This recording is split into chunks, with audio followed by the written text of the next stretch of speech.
Écoutez, tel qu'on nous avait communiqué, Musikie kama vile balitutangazia. Seigneur, donne-moi maintenant ce que tu m'as promis. Bwana, unipe sasa kile ulinilaka. Nous avons tant de promesses Tuko na malako mingi qui ne sont pas encore réalisées jusque-là. haiyatimilika paka na hivi hapa. Alors je me demandais, je m'inquiétais, Seigneur, tu nous as dit, tu nous as dit, tu nous as dit. Jusque-là, je n'ai pas encore vu ça. Nilianza kujiuliza, Bwana ulituambia iki, Bwana ulisema hivi, Bwana paka na hivi hapa siyaona akili. Le Seigneur me dit quoi? Bwana anamwambia mzazi nini? Mon serviteur, Mtumishi wangu, la prophétie a la possibilité de s'accomplir à l'immédiat, unabii kuna uwezaji ya kutimilika pale pale unaileta, soit d'étraîner. au kugawia. Tout dépend de lui-même, notre Seigneur Jésus-Christ. Yote ikunalinganisha na yeye mwenyewe Bwana wetu Yesu Kristo. Mais, Lakini organisez une prière tunga maombi moyo avec ce sujet na ishina, et priez ensemble avec vos fidèles. na mzazi aombe pamoja na shiba aminifu. Et dites-moi que je réalise ce que je vous ai promis. Tumwambie Mungu atimize kila alitulaka. Et puis vous allez voir comment des choses vont se réaliser dans la vie des gens. Na zaidi mutaona vile vitu vitatimizika maisha ya watu. Et le Seigneur Jésus est ici présent pour se souvenir de tout ce qu'il a déjà dit à propos de vous. Na Bwana wetu Yesu Kristo eko hapa juu zaidi ya kukumbuka vile vyote alisema juu yetu. Alléluia. Amen. Et quand le Seigneur dit quelque chose, Na wakati Bwana anasema kitu moja, il l'accomplit toujours. eko na itimiza paka. Et à ce moment, vous allez nous aider à calmer les enfants, qu'il y ait vraiment du silence, parce que le Seigneur commence à nous servir maintenant. Alléluia. Amen. Na mwiki kipindi mtusaidie kunyamazisha batoto sababu Bwana eko anasema mwii wakati. Ce que le Seigneur dit, Kile Bwana anasema, il finit par l'accomplir. ana mwisho yayo pa ukitimiza. Et quand il dit quelque chose, Na wakati anasema kitu, il a déjà la possibilité de l'accomplir. eko na uwezaji ya kuyatimiza. Quand il donne un rendez-vous, Wakati analeta rendezvous moyo, il sera déjà là. atakuwa pale mara moyo. C'est comme ça avec le Seigneur. Jo vile pamoja na Bwana. Avant de donner un rendez-vous, Kabla ya kuleta rendezvous, il s'est déjà disponibilisé pour répondre à ce rendez-vous-là. hasa kujiwekea utayarisho juu ya kwenda kujibia kwa ile rendezvous. C'est comme ça qu'il est. Jo kile eko. Alléluia. Amen.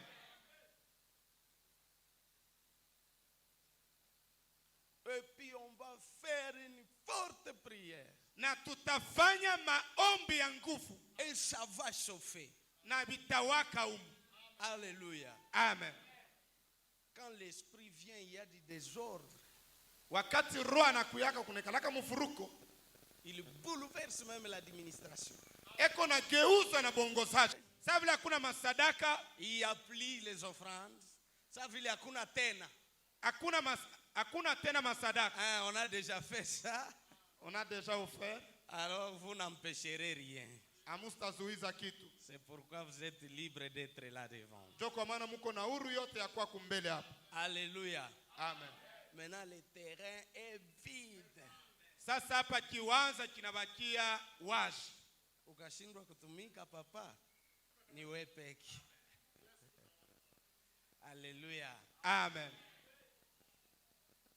Alors, on va nous lire Josué chapitre 14, le 12e verset seulement. Je n'ai pas l'habitude de lire beaucoup, je lis seulement un peu. Tunasoma Josué chapitre 14 verset 12. Nous lisons la parole de Dieu. Amen. Donne-moi donc cette montagne dont l'Éternel a parlé dans ce temps-là. Papa, reprenez Bilibitu. Donne-moi donc cette montagne dont l'Éternel a parlé dans ce temps-là. S'il vous plaît, papa, reprenez encore pour la meilleure compréhension de tout le monde. Nous lisons Josué chapitre 14, Et puis, verset 12. please, lecteur, tout qu'on a une nguvu sana. Acclamons d'abord pour lui. Aïe, aïe, aïe, aïe, aïe, aïe, aïe, aïe. Merci, papa. Le verset 12 nous dit, Uh-huh. donne-moi donc cette montagne dont l'Éternel a parlé dans ce temps-là. Car tu as appris alors qu'il se trouvait des Anakim et qu'il y a des vieilles grandes, des villes grandes et fortifiées. Papa, j'avais seulement besoin de 12. C'est 12. C'est 12 seulement. pas encore Oui, allez-y. L'Éternel sera peut-être avec moi Uh-huh. et je le chasserai comme l'Éternel a dit la parole de Dieu.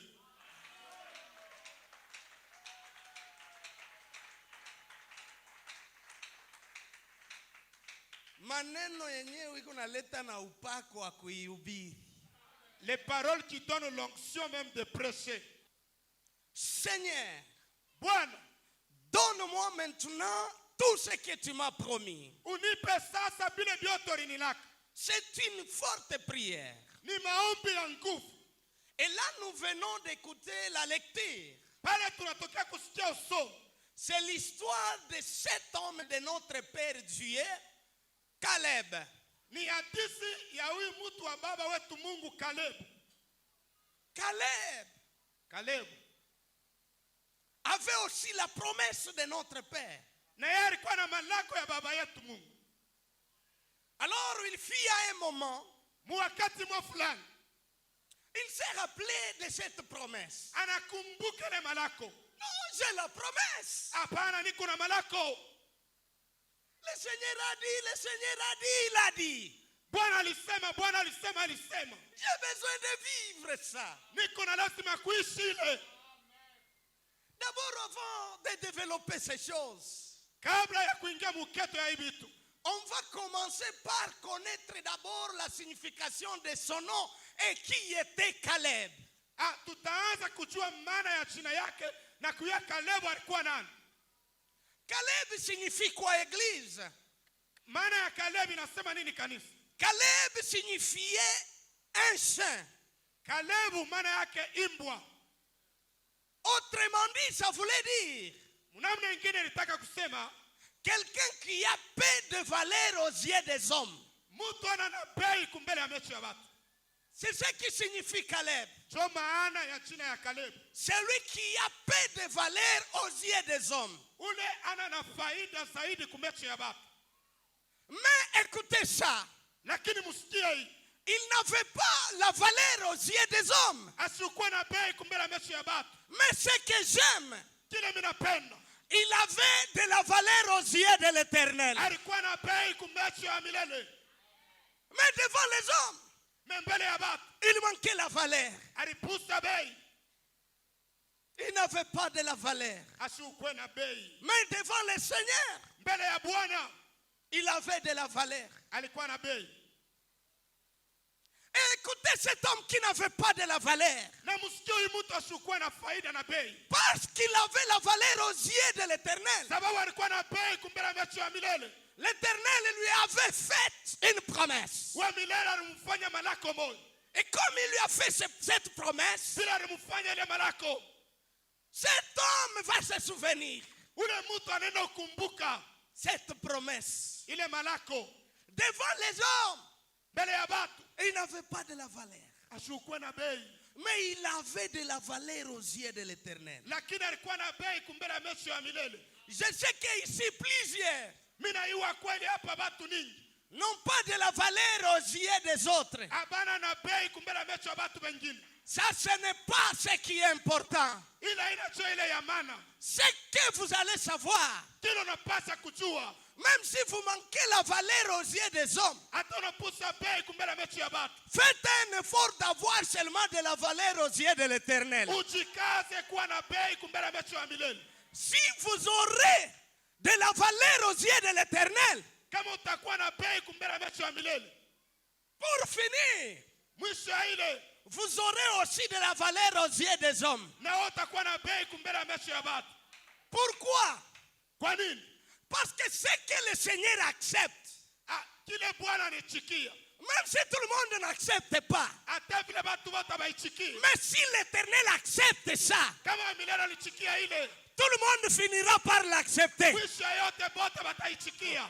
Je voudrais dire à celui qui est rejeté, Mimi nataka kusema na ule wacha kutupiwa. je voudrais dire à celui qui n'est pas accepté par la société, Baba anataka kusema na ule ashikiyo kampuni. même si tu n'es pas accepté par tout le monde, Hata uichikiwe na watu wote. ça ce n'est pas encore un problème. Ile yakuwa mambo. Mais faites un effort Lakini uchikase. d'être seulement accepté par le Seigneur. Uichikiwe na Bwana. Si le Seigneur va t'accepter, Kama Bwana atakuichikia. même ceux-là qui ne t'acceptent pas Hata wale wa kwanza kuichikia. vont t'accepter. Batakuichikia. Parce que ce que le Seigneur accepte, Sababu kile Bwana anachikia. il finit par donner l'acceptation aux hommes. Mwisho yote anapatia watu kuichikia kile kitu.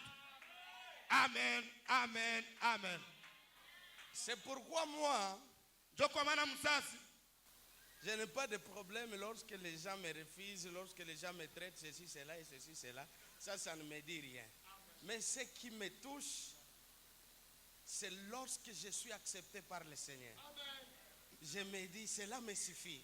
Même celui qui ne m'accepte pas aujourd'hui, demain, il acceptera. Même Jésus, fils de l'homme, il a été rejeté, refusé, mais à la croix, ils ont accepté que celui-là était réellement le Fils de Dieu. Dans ta famille, tu finiras par être accepté. mjamaa yako bataichikia pa kuichikia. Dans ton église, on finira par t'accepter. Mukanisa yako mwisho yote watu watakuichikia. Aujourd'hui, tu es rien. Leo kuwa bure, Mais demain, lakini kesho parce que le Seigneur t'accepte, sababu Bwana anakuichikia. demain tout le monde va t'accepter. Kesho watu wote watakuichikia.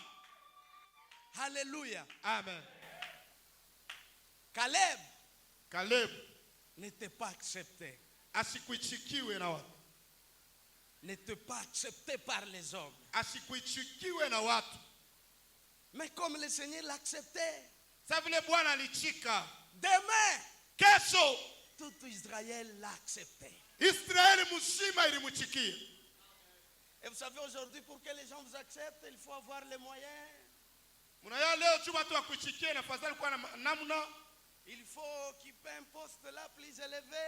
Inafadhali ukuwe na cheo moja ya yulu sana. Il faut avoir de l'argent. Inafadhali ukuwe na pesa. Il faut avoir l'autorité. Inafadhali ukuwe na mamlaka. Mais vous n'avez rien de tout ça. Lakini wewe una na kitu. Je voudrais vous dire, Nataka vous mzazi nataka avez kutuambia. quelque chose qui dépasse tout ça. Vous avez quelque chose qui dépasse tout ça. Uko na kitu kinapita bila vyote. Et ce que vous avez, c'est le Seigneur Jésus-Christ. Na kile uko nacho ni Bwana wetu Yesu Kristo. Et comme lui vous accepte tel que vous êtes, Sasa vile yeye anakuichikia vile wiko. c'est lui qui te refuse aujourd'hui. Ule uko na ukatala leo. Vie Christ t'a accepté. Vile Kristo asho kuichikia. Vie Christ t'a choisi. Vile Kristo asho kuchakula.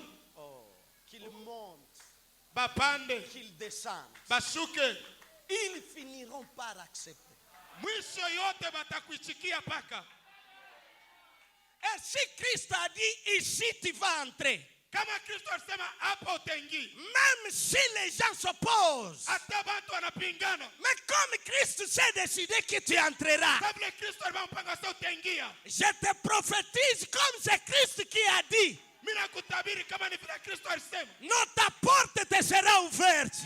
Mulango yako itabakia wazi. Quelle que soit la grandeur des blocages, Ingekuwa bunene wa kufungwa. quels que soient les gens qui occupent des postes plus élevés, t'empêchent de devenir ce que tu veux devenir. Ingekuwa wale wasiokutangulia na macheo ya nguvu wanakuzuiza usingie.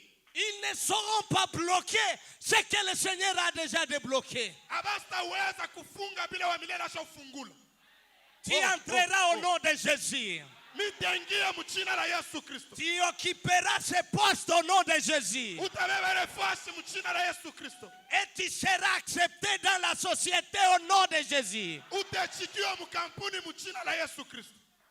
Amen. Amen. Caleb, Caleb qui manquait de la valeur aux yeux des hommes. anaanza kupusa bei kumbele ya macho ya mtu. Mais Lakini il avait de la valeur aux yeux de l'Éternel. alikuwa na bei kumbele ya macho ya milele. Demain arrive. Kesho inafika. Caleb doit être accepté. Caleb anaichikiwa. Je te dis ceci. Mzazi anatuambia hivi. Ton demain arrive. Kesho yako ikunafika. Amen. Amen. Vous savez, Najua ce que nous sommes réellement, kile tuko hapa, ce n'est pas la vraie personne que vous êtes. Aina bumuntu bwa bya kweli bulo unapasha kui. Mais ce que vous êtes réellement, Lakini kile wiko c'est ce que le Seigneur connaît que vous êtes. ni kile Bwana anajua sema wiko. Amen. Amen. Les gens peuvent connaître que vous êtes comme ça. Batu banaweza kujua sio kweli. Ce n'est pas encore un problème. Haiyakuwa hata mambo. Mais qu'est-ce que l'Éternel aussi dit, c'est que vous êtes. Wa milele na yeye unasema nini kile wiko? Les gens peuvent dire, Batu wanaweza kusema. mais tu ne dépends pas de ces gens. Au linganisha na wale batu. Tu dépends de celui qui t'a amené sur cette terre. Uko unalinganisha na ule alikuleta hapa pa dunia. Celui qui connaît le vrai toi. Ule anakuyo wewe kile wiko. Oh. Merci pour cette révélation.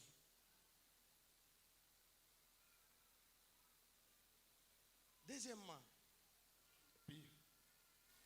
qui était Caleb? Caleb alikuwa nani? J'ai donné la signification de son nom. Nilileta maana ya jina yake. Maintenant, Caleb était qui? Sasa Caleb alikuwa nani? Caleb n'était pas même un Israélite de naissance. Asikuwa hata Muisraeli wa kuzaliwa Muisraeli. Mais c'était un étranger. Alikuwa mgeni. Le fils de Jephuné, Kénisien. Mwana wa Jephuné, Kénisien. Kénisien. Il n'était pas israélite. Asikuwa Israelite wa damu. Mais il était un étranger. Lakini alikuwa mgeni. Le fils de Jephuné. Mwana wa Jephuné, Kénisien. Kénisien. Un étranger. Mtu wa nchi. Au milieu des patriotes. Katikati ya benye nchi. D'abord, son nom signifiait déjà celui qui n'a pas de la valeur aux yeux des hommes. Kia kwanza jina yake ilikuwa inamaanisha mtu asipo ubei kumbele ya macho ya watu. Deuxièmement, Kia pili, il se retrouve étranger au milieu des patriotes. anajikuta mgeni katikati ya benye bulongo. Comme il n'était pas un patriote, Sabla shukuwa mwenye bulongo. il était encore beaucoup plus méprisé. Zaidi baraza kumubeula. Tu es un étranger. Wewe kumgeni. Tu n'as pas à dire ici. Hauna na kia kusema hapa. Tu n'as pas à faire ici. Hauna na kia kufanya hapa. On lui dit, tu n'es pas de chez nous, tu dépends de nous. Hauna wa kwetu na mambo yako yote inahusika nasi. Hauna na kia kufanya wewe. Amen. Mtumwa, mgeni, katu kachanana. Mtu wa bule. Alléluia. Amen. Donc la souffrance sur la souffrance. Mateso juu ya mateso. Le mépris sur le mépris. Kubeula juu ya kubeula. Caleb manquait la paix. Alipusa salama. Je suis humilié. Ninashushwa à tous les niveaux. mukipimo kyote. Mais l'étranger là, Ule mgeni ule va impacter la vie de tout Israël au milieu des patriotes. anaenda kusangazisha maisha Israeli mzima katikati ya benye mgeni. Lui un étranger. Yeye mwenye mgeni. Il a influencé tout Israël. Anakokota Israeli mzima. Parce que Juu il était connu par le Seigneur. alijulikana na Bwana. Toi qui es négligé aujourd'hui, Wewe unabeuliwa leo. demain, Kesho Tu vas impacter la vie de celui qui te néglige aujourd'hui. Utasangasisha maisha ya ule yako na kubeula leo. Je voudrais te dire dans ton langage. Napenda kusema mtamko yako. Aujourd'hui, tu es négligé. Leo naonewa wabule. Mais demain, Lakini kesho, c'est toi qui vas aider celui qui te néglige. wewe ndio utasaidia ule yako na kubeula leo. Aujourd'hui, il te méprise. Leo yako na kuchekelea. Mais demain, Lakini kesho, c'est toi qui vas le soutenir. wewe ndio utamsaidia. Non, le demain de quelqu'un dépend de son Père Dieu. Kesho yake mtu mmoja kunalinganisha na baba yetu Mungu. Il ne faut pas pleurer. Hapana kulia. Il ne faut pas désespérer. Hapana kutosha kitumaini. Parce qu'aujourd'hui, Leo, tu es méprisé. leo naonewa wabule. Non, ce n'est pas encore fini. Aisha. L'histoire n'est pas finie là-bas. Hadithi Aisha pale. Il y a encore demain. Kuko tena kesho. Dites à votre voisin, mon demain existe encore. Ambia jirani wako kesho yangu iko kwako. Dites-lui encore, mon demain existe encore. Umwambia sema kesho yangu iko kwako. Oh, ne voyez pas seulement ce que je suis aujourd'hui. Usione kile niko leo. Mon demain n'est pas encore venu. Kesho yangu haiyakuya. Peut-être demain, Saa zingine kesho, c'est moi qui va sponsoriser tes enfants. mimi ndio nitaanza kulipia watoto wako masomo. Oh. La vie est vraiment compliquée. Maisha ni ya mfuruko. Alléluia. Amen. Un étranger Mgeni va impacter Israël demain. anenda kusangazisha Israeli kesho. C'était un étranger Caleb. Alikuwa mgeni Caleb. Ça c'est un message prophétique. Hii ni mjumbe ya kinabii. Je te prophétise ceci. Mzazi anakutabiri hivi.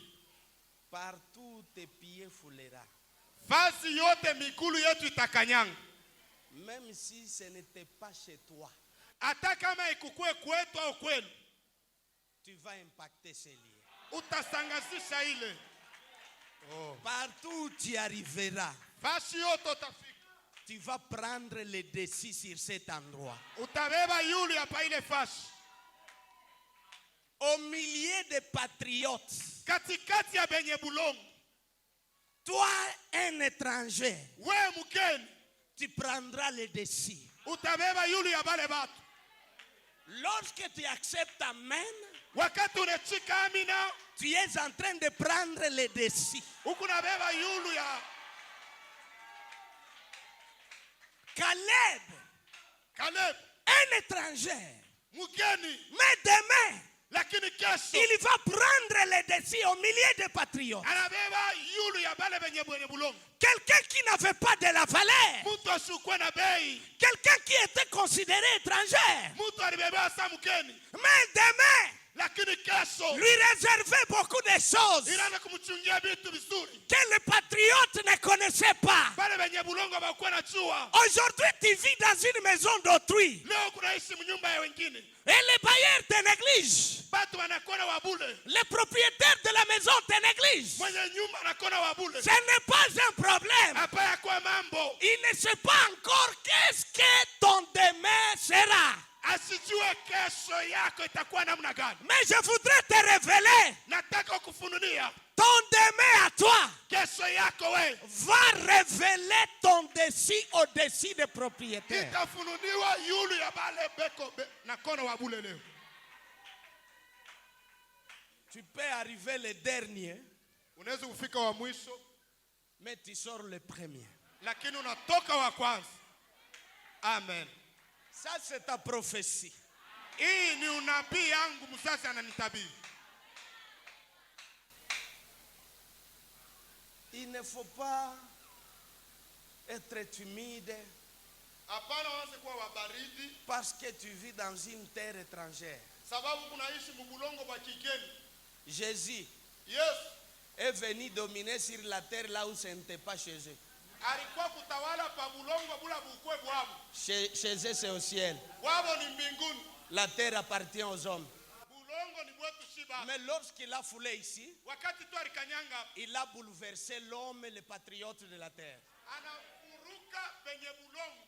Joseph, Yusuf Chez eux, c'était en Israël. Wao walikuwa ku Israeli. Mais il vient en Égypte. Lakini anakuwa ku Misri. Il domine sur l'Égypte. Anatawala benye Misri. Le patriote Ambaye benye mukini commence à dépendre de Joseph. banaanza kulinganisha na Yusufu.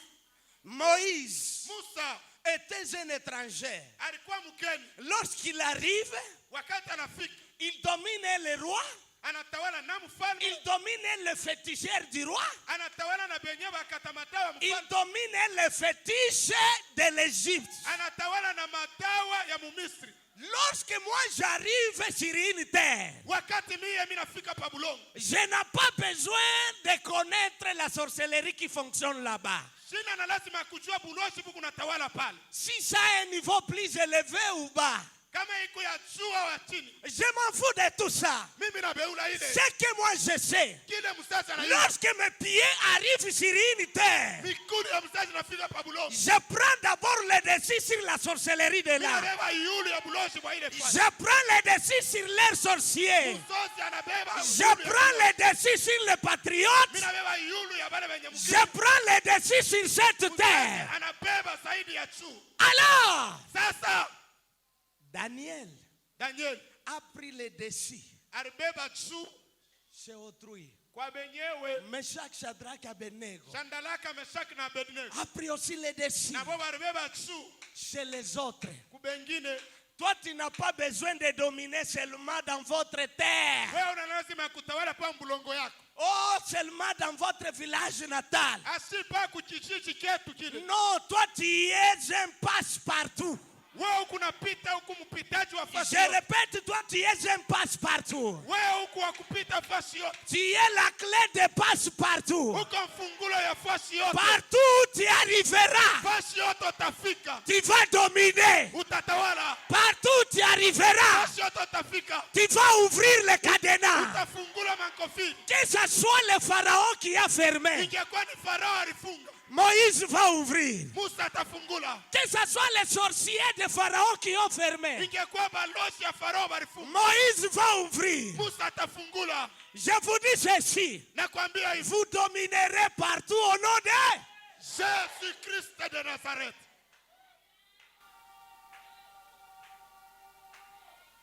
Tu n'as pas besoin d'être dans votre village natal pour faire de grandes choses. Aina hauhitajike mpaka kurudia kumukini yenu kule chini ndio ufanye vitu binene. Moi d'abord, Mzazi, je n'ai pas besoin de tout ça. mzazi ana lazima na vile vyote. Ulibebe hapo mtupi msidi. Si tu prends notre père, tu le jettes en Chine. Nashuka tu. Il décide que mina tawala mala moja. Alléluia. Amen. Je descends à Dubaï. Bam. Mina shuka kutuba pa Je domine. utawala inaanza. Partout. Fasi yote. Et la réussite m'accompagne. Na kuweza kunamshindikiza mzazi. Alléluia. Amen. Oh, chez vous, chez nous. Oh, Chez nous, kwenu c'est kwetu. au ciel. Kwetu ni mbinguni. Ici, nous sommes les passagers. Hapa tuko bapita njia. Et nous sommes envoyés pour dominer partout. Tunatumiwa tutawale fasi yote. Le Seigneur, lorsqu'il nous a créés, il a dit dominez. Wakati Bwana alitumba na sasa mtawale. Alléluia. Amina. On va dominer partout. Kutawala fasi yote. Gloire à Jésus. Sifa kwa Yesu Kristo. Caleb, Caleb, un étranger mgeni qui va impacter anaenda kusangashisha tout mtawala Israël. Israeli mshima. Maintenant, le problème, c'est quoi? Sasa mambo ni nini? Pour qu'on arrive à notre sujet. Juu ya kufikia kushina yetu. Caleb, Caleb, lorsqu'il partit wakati baraza kwenu avec tout Israël, na Israeli mshima, Moïse Musa lui avait parlé la pensée de l'Éternel. alimwambia mawazo ya milele.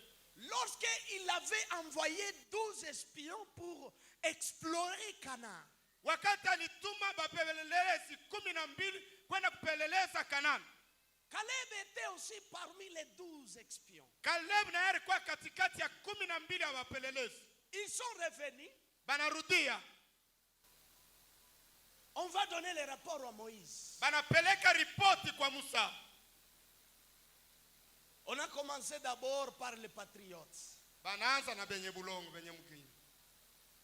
Parce qu'ils avaient de la valeur et la parole. Juu balikuwa na bei na neno. Qu'est-ce que vous dites? Munasema nini? Tout le monde a dit non, non, non, on ne saura pas. Hatustaweza. Là, il y a des géants. Kule kuku bakafiata. On ne saura même pas. Hatustaweza. Nous serons frappés. Tutapikiwa. Nous allons mourir comme les fourmis. Tutakufwa. Toi aussi, tu dis quoi? Na unasema nini? Non, nous allons mourir. Tutakufwa. Toi aussi, tu dis quoi? Na unasema nini? Oh, rentrons en Égypte. Turudie ku Misri. La Bible dit, Biblia inasema tout Israël a crié à ça. Israeli mzima anaaminia bile banasema. Et tout le monde a dit, rentrons en Égypte. Na bote banasema turudi ku Misri. Mais comme Caleb était un étranger, Sasa vile Caleb alikuwa mgeni, on ne considérait pas sa parole. abakwanza kubeba na faida neno lake. On ne s'intéressait pas à lui trop. Abakwanza kutupia kwa akili kwake. Il était la dernière personne à demander. Alikuwa mtu wa mwisho. Bon, tout le monde a dit, c'est ce qu'ils ont dit, c'est fini. Bon, toi aussi pour enlever seulement les problèmes parce que tu étais parti. Toi aussi tu dis quoi? Bote banasema, na wewe sema tu juu ya kutosha mambo. Tu es un étranger. Wewe kumgeni Tu sema. n'as pas la parole ici. Hauna na kia kusema hapa. Déjà les autres disent, ah, ce qu'ils ont déjà dit, c'est fini. C'est non, laissons-lui d'abord aussi. Bengine wanasema, bila watu wacha usabi nene tumwache na yeye aseme. Lui dit, Moïse, Yeye anasema Musa, allons. twendeni. Moi j'ai vu, Mimi niliona nous allons battre ces gens. tutapiga wale watu. Et nous allons posséder la terre promise. Tutashika bulongo bwa malako. Alléluia. Amina. Là où Moïse était, Kule Musa alikuwa. il sautait. Shama. Kweli. Ouais. Oui. La parole des saints. Neno ya imbwa Ça fait sauter Moïse. inalukisha Musa. Moïse dit, Musa anasema, oh, hapana. il y a quelqu'un Kuko mutu qui a vu aliona ce que le Seigneur m'avait dit avant. vile Bwana aliniambia. Oh, j'avais la promesse. J'avais la promesse. Niko na malako. Et je cherchais quelqu'un qui pouvait voir ce que le Seigneur m'a dit. Nilianza kutafuta mtu anaweza kuona vile Bwana aliniambia. Quelqu'un négligé. Mtu alikuwa mwenye kubeuliwa. Il a vu Aliona ce que les autres ne voyaient pas. kile bengine hawakuwa naona. C'était un étranger. Mgeni. Lorsque Israël pouvait distribuer la terre de Canaan, Wakati Israeli alipenda kukabula bulongo bwa Kana, normalement, zaidi Caleb ne pouvait pas avoir. Caleb asipashe kuwa na sehemu ya bulongo. Il était un étranger. Alikuwa mgeni. La terre appartient Bulongo bunaelekea na benye bulongo. Alléluia. Amen. Mais à cause de ce qu'il a dit, Kwa ajili ya bila alisema, Moïse dit, Musa anasema, à partir de maintenant, kwanzia hapa sasa tu as aussi la part uko na sehemu parmi la terre katikati ya bulongo qu'on doit donner à Israël. bule tutapatia Israeli. Tu auras aussi ta part. Na utakuwa na sehemu Ce yako. que tu as vu Bila uliona t'appartient. ni byako. Alléluia. Amina. Caleb Caleb a dit, Seigneur, anasema, Bwana, merci. asante. Je n'avais pas la valeur Sikukuwa na bei aux yeux des gens kumbele mechi ya batu. parce que j'étais saint. Juu nilikuwa imbwa. Mais aujourd'hui, Lakini leo parce que toi tu m'as donné la valeur, juu unanipa bei. les gens commencent à me considérer. Bantu wanaweza unibeba na faida. Les gens commencent à m'écouter aussi quand je parle. Bantu wanaweza kunisikia na mimi kama naanza kusema. Moïse dit, Musa anasema, on va faire ce que Caleb a dit. tutafanya vile Caleb anasema. Alléluia. Amina. Demain, Kesho on va t'écouter toi. batakushikia na wewe. Aujourd'hui, tu n'as pas la parole. Leo una na neno. Mais demain, Lakini on kesho va t'écouter au nom de Jésus. batakushikia mjina la Yesu Kristo.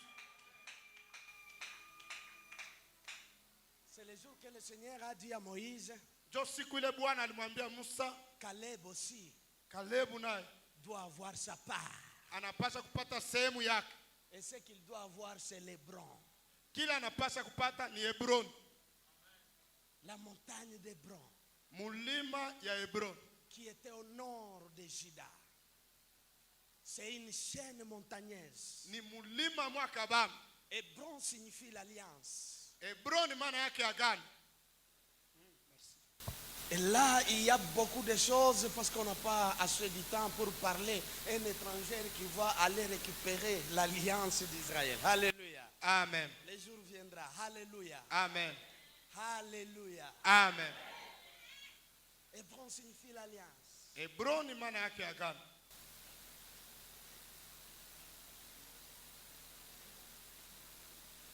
Encore, Hébron signifie l'ami A. Maana ingine Hebroni maana yake rafiki ya. Caleb va devenir ami de Dieu. Ah, Ami Caleb. de Moïse. Ami d'Israël. Alléluia. Amen. Alléluia. Amen. Alléluia. Amen. Le Seigneur est terrible. Bwana yuko mzuri. Il a donné Patia à Caleb cette promesse. Kalebu ile malako. Ils sont entrés, je saute beaucoup de choses pour terminer. Ils sont entrés à Canaan. Juu ya kumaliza banaingia mkana. Maintenant, Sasa qu'est-ce qu'on va faire sasa tutafanya nini pour que le Seigneur réalise ce qu'il nous a dit? juu Bwana atimize bila alituambia? Il y a plusieurs vérités. Kuko maukweli mingi. Aujourd'hui, je parle d'une seule vérité et puis on prie, on sort. Leo tu mzazi atasema juu ya ukweli moja. Et cette vérité, c'est ce que Caleb avait fait. Ile ukweli moja juu ile Kalebu alifanya. Et ça touchait le Seigneur. Iligusa Bwana. Et le Seigneur a accompli rapidement. Na Bwana anatimiza kwa haraka. C'est quoi ça? Ni nini ile? C'était la réclamation avec toute autorité Ilikuya kureklame na mamlaka yote ce que le Seigneur lui avait dit. kile Bwana alimwambia. Réclamer par la prière. Kuomba kupitia maombi. Déclarer des paroles par la prière. Kutangaza masema kupitia maombi. Écoutez cette chose que je dois ouvrir là. Msikie kitu mzazi anataka afungule. Caleb, lorsqu'il était promis d'avoir Hébron, wakati balimulaka juu ya kupata Hebroni, il avait 40 ans. alikuwa na miaka 40. À 40 ans, on lui promet d'avoir l'Hébron. Mu40 banamulaka juu ya kupata Hebroni.